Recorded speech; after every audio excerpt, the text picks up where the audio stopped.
Hello everyone. The title of this paper is Facilitating Electromagnetic Side Channel Analysis for IoT Investigation, Evaluating the Evidence Framework. This paper is co-authored by myself, Asanka Sayakkara, and Khac and Mark Scanlon. We are from UCD Forensics and Security Research Group. Internet of Things. I don't think this audience need an introduction to what IoT is. What we need to keep in mind is that IoT are a highly diverse ecosystem. So various new devices arrive to the market every single day with different makes and models. So it's highly diverse, and the hardware designs of these devices are application specific most of the times, and there's no standards with that as well. So again, when it comes to the software firmware running on these IoT devices, again they are designed to perform a specific application task. So we don't find the same firmware running on different IoT devices. The next thing is the storage. Most IoT devices do not store any useful information on board. Even when they store a minimum amount of data, the IoT device can make use of lightweight cryptographic implementations in order to protect the data.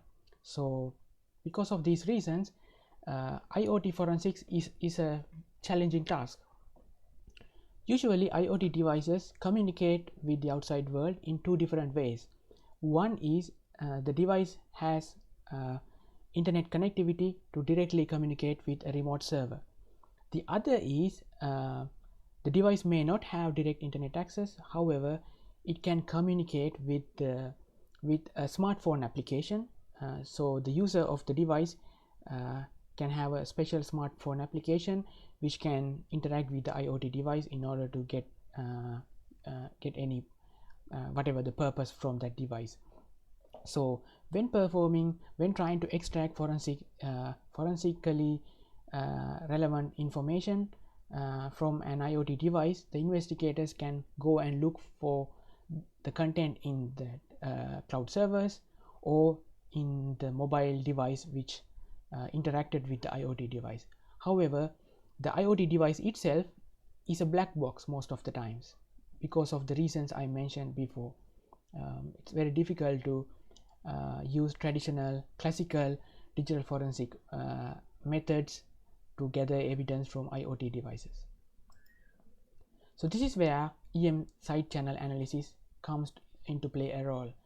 Those who have been to DFRWS EU and DFRWS USA last year conferences, then you have heard about this before. So electromagnetic radiation is generated by time varying electrical currents, and the nature of these time varying electrical currents such as frequency, amplitude, phase depends on the nature of that time varying electrical current. So whenever we observe an EM radiation, the patterns we observe has a correlation with the source which generated this radiation.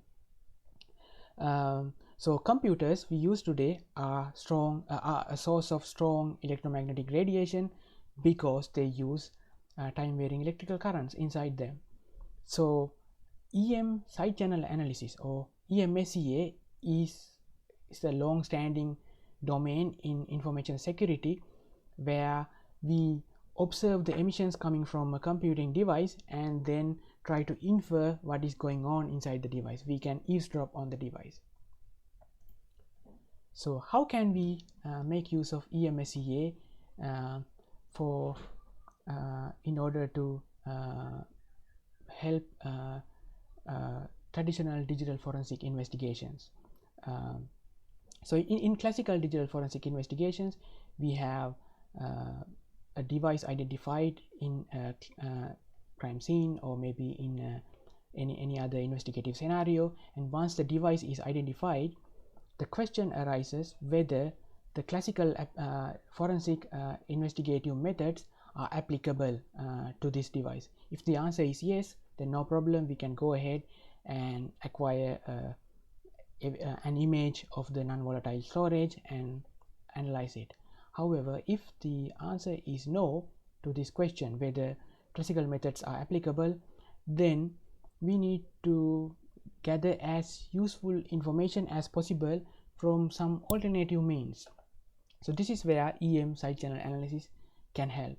So some of the information we might acquire from EM SEA can be direct court admissible evidence, which can directly go to the final report. However, even if it is not the case, still EM SEA can reveal certain insights that can help the investigator to go and look for court admissible evidence elsewhere. So it doesn't matter whether EMSEA returns court admissible evidence or certain hints to the investigator, still that is useful when dealing with IoT devices. So there are various useful insights that we can gain by applying EM side channel analysis into digital forensics. So one thing is the current behavioral state of the device. There are certain activities running on a device that may be critical to an investigation. For example, there are IoT devices that can receive a remote command from the user and wipe its non-volatile storage. So if a device is currently performing something like that, then the investigator need to know that as soon as possible in order to make any proactive action, such as let's say turning off the device or putting it inside a Faraday cage in order to prevent it, in order to cut off it from the network access. So in order to do that, we need to know what the device is currently doing. So current behavior of the device can be identified using EMSEA. Another thing is firmware, identification of the firmware. IoT devices are running different types of firmware, and usually they contains various what we call weaknesses, bugs in them, which can be exploited in various ways. So in order to exploit these bugs and weaknesses in an IoT firmware, the first step is to identify which firmware the device is running. So EMSEA can help investigators to take that first step of identifying what a device is doing. Another insight that can be gained is identifying malicious modifications. If a device has been maliciously modified, then the data the IoT device has produced can be unreliable. So before trying to interpret and use that data in an investigation, it is important to know whether the device has been tampered in some way. So EMSEA can help with that. The next is cryptography related events. If an IoT device is using data encryption to protect its content, then it would be useful for the investigator to perform cryptographic key retrieval attacks and try to acquire the content stored on the device. In order to do that, we need to know the cryptography related settings of the device. So EMSEA can help to identify the cryptography related settings of a device as well. So there are so many useful information we can gather from EMSEA in forensic context. But we have a problem. Performing EMSEA and gathering evidence requires certain technical expertise, and it's difficult for us to expect digital forensic investigators to know these, to have these technical expertise in order to successfully perform this type of analysis. So this is where we need tools. We need tools that make their life easier, that makes them help them to perform EMSEA easily. So Emvidence framework is an effort towards this.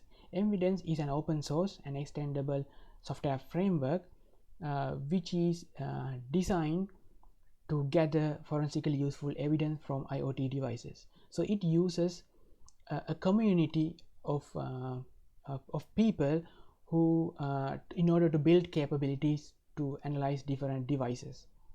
So this is how a typical Emvidence can help people.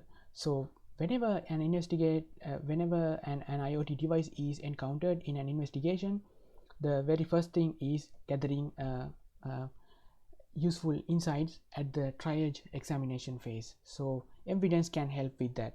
And then if some further analysis need to be done, some advanced analysis, advanced attacks such as cryptographic retrieval attacks, then the investigator can move the device to a forensic laboratory and perform advanced EM-SEA analysis methods as well. And all these things will produce useful forensic information. However, certain IoT devices may not be covered by Emvidence, and certain new devices can arrive that are still not covered by Emvidence. So this is where the research community can help. So whenever there's a new requirement to gather some new evidence, new type of data, or analyze a new type of device, then the research community can build new plugins for new capabilities for Emvidence and feed it back to the Emvidence framework so that investigators can use that in future investigations. So this is how a typical investigative scenario would work with Emvidence. So whenever we identify an IoT device, the Emvidence provides data acquisition facility to acquire the EM radiation caused by this device. So once we acquire EM radiation, we call these data EM traces. So in order to analyze these EM traces, Emvidence framework makes use of plugins. So these plugins are developed by the community. So the community can build various plugins for Emvidence that can analyze different IoT devices and gather different types of evidence. For example, let's say this plugin A can be used to acquire plugin A can be a plugin which helps us to identify the current internal state of a device. Plugin B can facilitate the identification of cryptographic settings of a device, and plugin C can help us to identify let's say whether the device has been modified, the device firmware has been modified. So based on the investigator's choice, a set of plugins can be enabled and applied to analyze the EM traces that we have acquired. So these individual plugins will analyze the data and produce results which will be added into the final output of the Emvidence framework, which will contain whatever the insights the investigator wanted to have. So as you can see, these plugins in Emvidence carries the capability to analyze devices in different ways. So what are these plugins? Plugins in Emvidence framework are using machine learning models to gather different types of insights. So what happens in machine learning? In machine learning, we study a problem and then we have certain access to certain data. So using this data and the idea we have about the problem, we build models that can make predictions with future data. So once we train a model, we can test and validate whether this new model can make accurate predictions. If the predictions are accurate, then we can deploy the machine learning model. But if the predictions are not accurate enough, we need to identify errors and build a new model and test again. So we have to go through this cycle few times in order to build a machine learning model which can make accurate predictions. So inside Emvidence, we are using machine learning models designed to gather a specific kind of insight from a specific IoT device. So Emvidence provides the capability to acquire data from a model device and then build the machine learning models. And finally, once we have a machine learning model to acquire data, to acquire insights from a particular type of device, we can wrap that machine learning model using the API provided by Emvidence in order to make it a plugin for Emvidence. So we can ship that plugin which contains the machine learning model, and that will be used inside the framework to gather insights from a new device. So to gather forensically useful insight, to gather EM emissions from an IoT device, Emvidence use software-defined radios. A software-defined radio is a fast analog to digital converter. So what it does is electromagnetic radiation, which is analog, is converted to digitized samples in a fast rate, and then once we have these samples, we can analyze our use these data and analyze them using the plugins in Emvidence framework. So there are various software-defined radio hardware like Khac RF1, RTL-SDR likewise, and these devices are supported by Emvidence in order to gather EM emissions. So this is how we would acquire emissions from an IoT device. So we have two representative IoT devices, and we have placed an H-loop antenna over the device. So the emissions coming from the device, in order to acquire the emissions coming from the device, we need to know two important information. One is which frequency the device is causing emissions, and the two is where exactly on the device is the strongest source.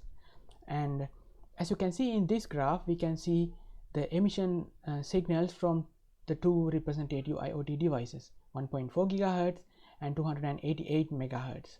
So we can, if we know the emission frequency, then we can acquire data from that frequency using Emvidence.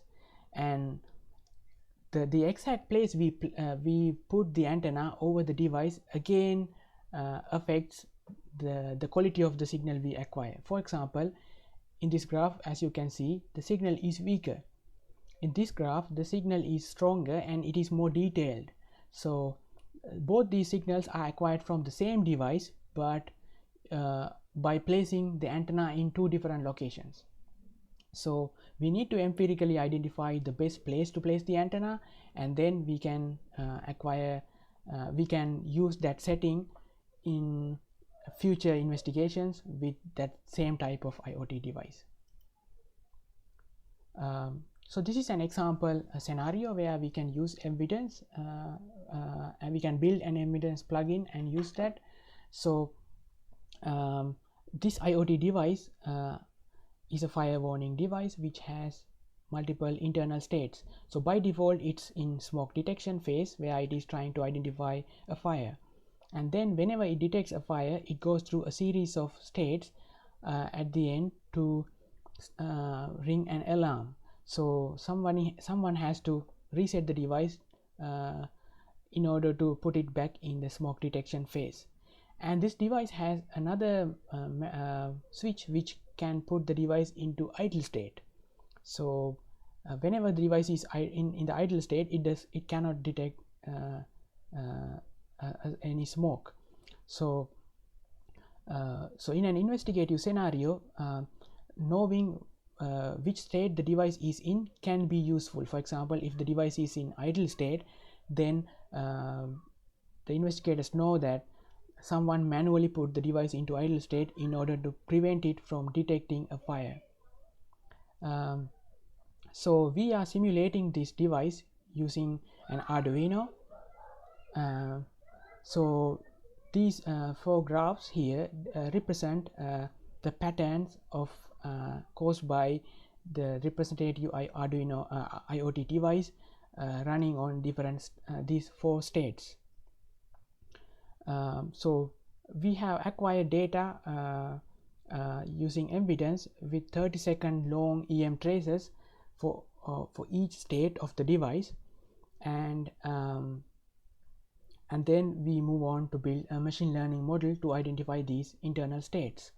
So we use a multi-layer perceptron to build a machine learning model of this to identify the internal state of this device.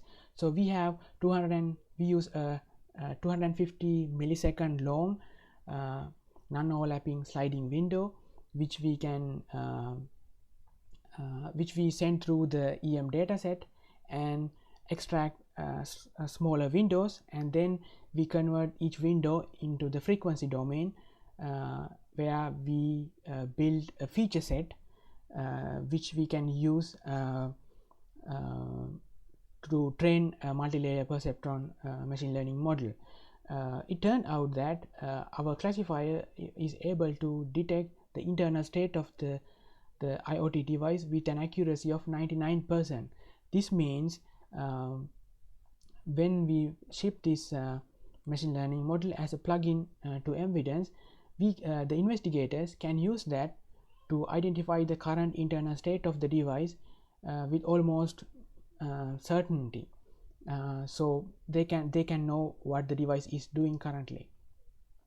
So in summary, EM side channel analysis can be used to gather forensically useful insights from IoT devices, and Emvidence is actually in its early stage of development. We have a long way to go to make it a practically usable tool, but the problem we have is we have very few people working on this particular area, and there's a challenge when someone try to enter to this field.